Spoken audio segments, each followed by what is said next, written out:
ಇವತ್ತು ಮಧ್ಯರಾತ್ರಿಯಿಂದ ಯಾರು ಬೆಂಗಳೂರು ಹೊರಗಡೆ ಕಲ್ಲು ಮರಳು ಸ್ಯಾಂಡು ಹಾಕೊಂಡು ಬರ್ಬೇಡಿ ಅಂತ ಹೇಳ್ಬಿಟ್ಟು ನಿಮ್ಮನ್ನು ಕಳಕಳಿ ಮಾಡ್ಕೊಡ್ತೀನಿ.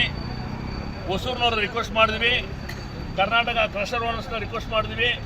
ಈ ಮೀಡಿಯಂ ಗೂಡ್ಸ್ ವೆಹಿಕಲ್ನ 5 ಗಂಟೆ ಮ್ಯಾಗ ಪ್ರವೇಶ ಮಾಡಬಾರ್ದು ಎಂಬ ಆರ್ಡರ್ ಮಾಡಿದ್ದಾರೆ. ಇದೆಲ್ಲ ಒಗ್ಗಟ್ಟಾಯ್ತು. ಅದಕ್ಕೆ ಮ್ಯಾಗ ಇನ್ನೊಂದು ಹೆಜ್ಜೆ, ಭಾರತ ದೇಶದಲ್ಲಿ 14 ಜಾಗದಲ್ಲಿ ಎಲ್ಲಿನೂ ಬಾರ್ಡರ್ ಚೆಕ್ ಪೋಸ್ಟ್ ಇಲ್ಲ, RTO ಚೆಕ್ ಪೋಸ್ಟ್ ತೆಗೆದಾಗಿದೆ 2 ವರ್ಷದಲ್ಲಿ. ಈಗ ಆಂಧ್ರದಲ್ಲಿ ಕೂಡ ತೆಗೆದಾಗಿದೆ. ಅದೇ ಥರ ಮಹಾರಾಷ್ಟ್ರದಲ್ಲಿ ಚೀಫ್ ಮಿನಿಸ್ಟರ್ ಮಹಾರಾಷ್ಟ್ರ ಫಡ್ನವೀಸ್ ಅವರು ಅನೌನ್ಸ್ ಮಾಡಿದ್ದಾರೆ ಏಪ್ರಿಲ್ 15ನೇ ತಾರೀಕು ತೆಗಿತೀನಿ ಅಂತ. ಯಾವ ನಿರ್ರಾಜ್ಯಗಳಲ್ಲಿ ಇಲ್ವೋ ದಯವಿಟ್ಟು ಕರ್ನಾಟಕ ರಾಜ್ಯದಲ್ಲಿ ಕೂಡಲೇ RTO ಚೆಕ್ ಪೋಸ್ಟ್ ತೆಗಿಬೇಕು.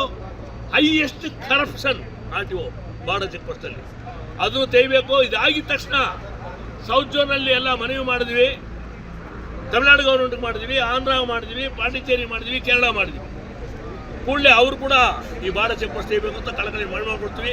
ಅದರಿಂದಲೇ ಈ ಮುಷ್ಕರನ್ನು ಸ್ಟಾರ್ಟ್ ಮಾಡಿದ್ವಿ.